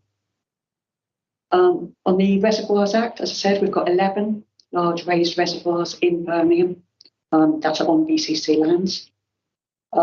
We've got to get inspections by a supervising engineer. We've got to agree the on-site emergency plan in case of failure to comply with legislation. We undertake chamber inspections. I think do quite a bit actually. We get lost. Removal of trees, works to ditch courses, work to aprons, basically to ensure that these reservoirs, which are again can be 200, 150, 100 years old, that these structures remain steadfast and is in the best condition that they can be in. So we're also statutory consulting role for planning. Here are the numbers from 2017 to 2022. As you can see, for most years, the numbers have increased exceptionally. They just keep going up. You might know Birmingham's a development hotspot. It'll be great when it's finished. But you can see the amount and the reliance that we put into the planning process. We try to also look at non-statutory applications, but we're not resourced to. 2021 was especially manic with over 1,000 applications. And we have one planning officer and me part-time to help. So we're struggling to provide timely responses to the sheer number of applications, developers and planning inquiries. We do what we can, but again, we've got to take a risk-based approach. And if we are going to meet the targets that the planners want to put on us, we might have to step back from some applications to focus on some high-risk applications. I'll skip past this. We had an audit in 2020. It was all good. There were a few recommendations we need to implement to make our service level better. They've all been implemented. No major concerns were found, but we did have recommendations where we could pull back and we could do better. So just to say, really, the last slide here, so I'll try to keep it quick. The Future Look is the SUDS approval body. So at the moment, we're the local flood authority and the flood risk management team and the drainage team, whatever you want to call us. From 2024, we might become a SUDS approval body. So currently, we look at all major developments, which are 10 houses or more, or big commercial developments in a planning process. In 2024, this may change to look at all proposals of one dwelling and greater and or minor development. Now, if you can see that we look at 1,000 applications anyway, if this is implemented in 2024, we'll be looking at large house extensions, driveways, anything. And that's to look at the drainage on the site, undertake a level of scrutiny and determine whether it's appropriate, and if appropriate, subject to a Section 106 or some kind of financial arrangement, we will then adopt the drainage. So this is what DEFRA, CIWEM, the Environment Agency are consulting on at the moment. It's basically implementing Schedule 3 of the Floods and Water Management Act, which has already been implemented in Wales, which has had issues, but they're looking to drive this forward in the next year. So, yeah, there might be quite a few more of us in the drainage flood risk team. Or we'll have to pull back. We'll see what comes. So sorry, that's a bit of a race through. Okay, thank you, Anna. Thank you. Questions? Yes, David. So I've read through the report before. One concern I often get from other members is that our focus often tends to go towards areas where residents are loud, and this cuts across every department, every service. So you have, for example, on River Ray, where the areas affected tend to be more middle class, basically. Then you have an area like Spark Hill, which has regular flooding issues, but is one of the most disadvantaged areas. Yes. Where the community haven't organised as much as, say, in other areas. Mm-hmm. What is our specific plan to address that? Okay, very good question. So there are two aspects to that. As you said, the River Ray has benefited from two big schemes, Selly Park North, Selly Park South. It's had major investment, and that is through the Environment Agency and the sheer number of properties at risk. So the Environment Agency look at flood risk from main rivers and watercourses. So Selly Park North and South, they're protected up to a high level now, but there were over 1,000 properties at risk in that area. As you rightly say, there's the River Cole, areas like Spark Hill, where the residents aren't perhaps as loud, but there are a significant number of properties at flood risk. Now, they may not be from direct flood risk from the River Cole, or they are, but they are in the greater flood events. The main risk to Spark Hill is surface water, and they can routinely flood from surface water from the smaller rainstorms. Last year, we put in a bid for the frequently flooded allowance. for Spark Hill, and that was to help implement property flood resilience. So that's basically flood doors and flood guards on some of the terraced properties. Because they're terraced properties, if water gets in at one end, it will go all the way through. They're quite vulnerable people. There's not a lot of cash in the area. People are told to be more resilient, but they don't have the means or the ability to help themselves. So we put in a bid for that. We've actually received £35,000 from the Environment Agency next financial year, so from April, to undertake feasibility works for seeing how much a property flood resilience scheme would cost in worst affected areas in Spark Hill. I'm very aware it's a left behind area in flood risk terms, and the Environment Agency's flood alleviation scheme for the River Cole is looking to be 2027 onwards, because it's not an easy scheme. Any more? Well, first of all, not a question. I'd like to thank Hannah for the myriad of inquiries that I put her way and the prompt and expertise answers that Hannah actually provides, including going out on site and looking at the issues herself, even though, as we saw, there's a huge amount of work for Hannah and her team, i.e. the other person in the office. Very grateful for the work that she does on the River Cole Valley Partnership, which is referenced in paragraph 6.4 of the report. And just on that, we saw an example of Woodgate Valley and the flood alleviation mitigation scheme in Woodgate Valley. Could that potentially be part of the River Cole in terms of trapping water along the Shire Country Park, I suppose, in that case too, Woodgate Valley, so that not only do we get the biodiversity effects, but we get that water capture and hopefully prevent flooding issues that occur along the River Cole, whether it be in Spark Hill or whether it be in Coat Gardens. Thank you, Chair. Yes and no. Yes, if.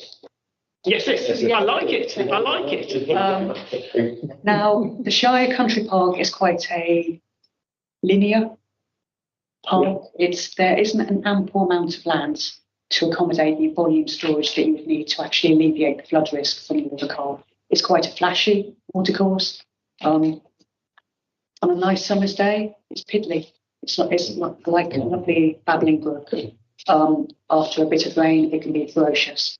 There is water that can be stored in green areas adjacent to the Cole. And I think BCC are well placed because we have got a lot of land ownership, got a lot of land interests along the Cole.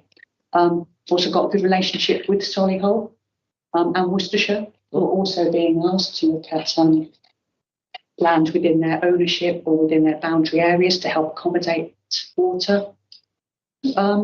So yes, if there is sufficient land, yes, if it can actually provide a discernible benefit. I will say nothing's happened so thus far because it's not an easy scheme. Selly Park North and South were quite easy to implement. Romford and River Thames quite easy to implement. You just build the high walls. For the River Cole, we need a whole catchment-based approach. We could be asking Solihull to save Spark Hill. We could be asking Worcestershire to save Solihull. The amount of volume storage that it will require along the whole of the Cole Valley, because Cole Valley is fairly gradual, it's not delineated. It will, yeah. So yes, there's enough land. It's not an easy one, and hence why it's not been done so far. Right, always the case is that if it's easy, it gets done. If it isn't easy, complex and expensive, it gets put back. That's back from live by the beginning. Just to say, I think we did share some information with Tim about the dialogue that we had with the about how quickly they can push forward the Cole Valley work.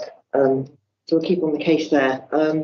I wanted to just ask you, in view of the stats you showed us, Nick, for the amount of planning applications that you're commenting on and the continual increase, and then this other responsibility for commenting on sustainable drainage, is that that growth and that pressure being flagged in departmental or service business planning? Because I just think we need to sort of factor that in, don't we? Look at the staffing. Yeah, we're going through a process at the moment of business plan. We just started that literally in the last few weeks as a directorate, so it can certainly be flagged there. I think there are things we can do with planning. Adam's quite right. At the moment we've got a threshold of statutory threshold of responding to 10 properties. There are things you can do in development control terms, but in terms of providing standing advice, so that we don't have to look at every application. The planners could take standing advice that we will give them in certain circumstances they can apply to as conditions on application. But going back to the other point Hannah made, that is where you're saying you're stepping back. You're not looking at each individual application. You are taking a sort of sheep dip approach to the lower end of those, just purely to keep the volume down within the capacity that we've got within the team to provide it. So, yeah, there are things we can probably do to mitigate it, with this bit of a flooding analogy, but there are things we can do to mitigate the sort of influx of things. But there are some consequences to having to do that, is that you won't be looking at every individual application. You'll be a sheep-dip approach to. So it's on the radar for the business planning process in city operation, but is the same issue, the same sort of pressure, or is that on the planning side through the place directorate? Yes. If I may, this is scheduled to be at the Floods and Water Management Act 2010. Early this year, government has announced they're implementing it 2024. There hasn't been a great lead time. It's going to be interesting how it is going to be implemented. It's going to be, if at all, they're consulting on it at the moment. I will say it's a changing picture. I don't personally know if there's enough people in the industry with the sufficient level of knowledge and skills to be able to actually undertake this role for each and every proposal of one dwelling enough. And the contractors to actually maintain it. Because it's a potentially massive escalation in the work. It is, and it's a valid point, Cabinet Member, in terms of us taking it back to the planning in terms of the implications that's going to have for us to respond to the application. Absolutely. Yeah, because the way we split the responsibilities that's going are different in the place directorate. I just wanted to add that I frequently tell colleagues in the Labour group and councillors across party about Hannah, and I've had an excellent service view on board queries, and I know that lots of colleagues have had the same sort of service that Tim's spoken about. So thank you very much for all you do to engage with local members and help them resolve issues, and your willingness to go out and look at things on the ground, because it really makes a difference. Thank you very much. Hannah, thank you for your report. I think I'm very relieved to know about the Hockey Brook. Yes. It's in my ward, so it's something I know about the problems, and completely was updated on the. Yeah, of course. It's not major works on the Hockley Brook. It's just to kind of restabilise brickwork and to actually help secure the access ladders down. So it won't be significant works, but for any kind of future, I suppose, capital maintenance scheme on the Hockley Brook, certainly. Because we'll have to. Yeah. We are along the worst affected sections. Obviously, the length of open channel of Hockley Brook, it would be a massive job, but we're going to take out the bigger trees that actually destabilise the brickwork. I know, we put trying, but it's very important. Thanks for your report. Our friend Kevin, basically, it's going to be a lot of meeting, I understand, and I want to put on record for my personal and also for the committee. Thanks for the service you gave us, and obviously you will solve this. But at the same time, always to congratulate you on your new job, and wish you all the best. Thank you very much, Chair. No, appreciated. It's been a pleasure to serve the committee for the last 15 years. So, yeah, absolutely. You're leaving a really strong legacy to Birmingham, aren't you? Manchester's gains are lost, but thank you very much. Thank you very much. So we'll Manchester again.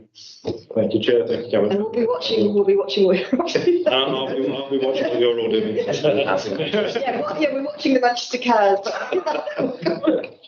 Thank you, Chair. Thank you.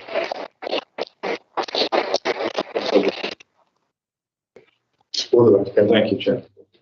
who want to work from? Part of the meeting. Okay, so there's one item to add from the initial part of this meeting, which relates to the waste disposal contract.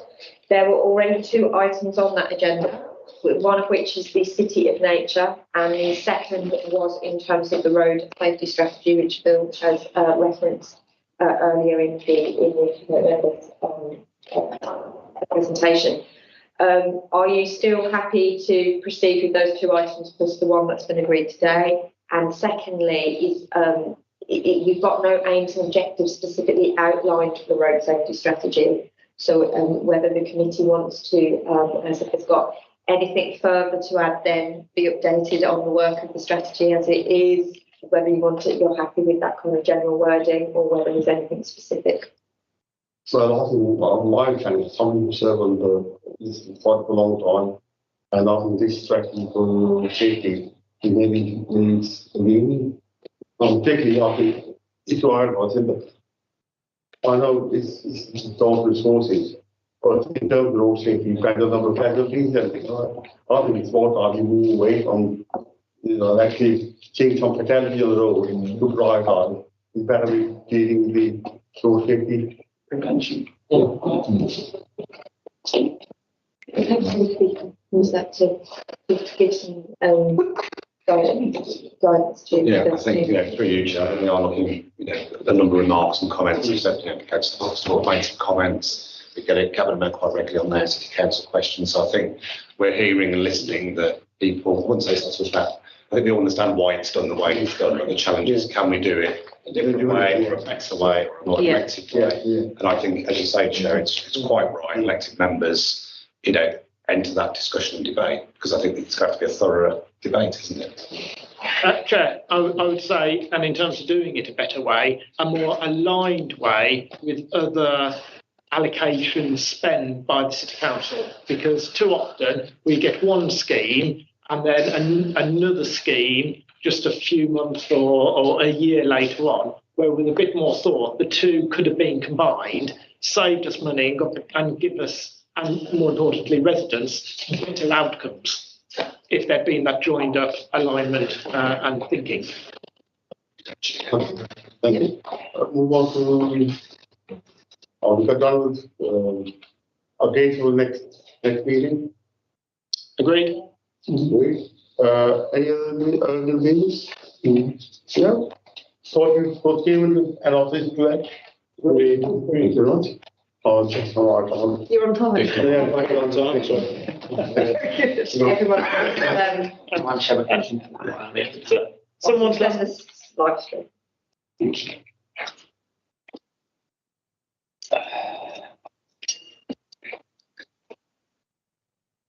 Someone's last meeting at the next meeting.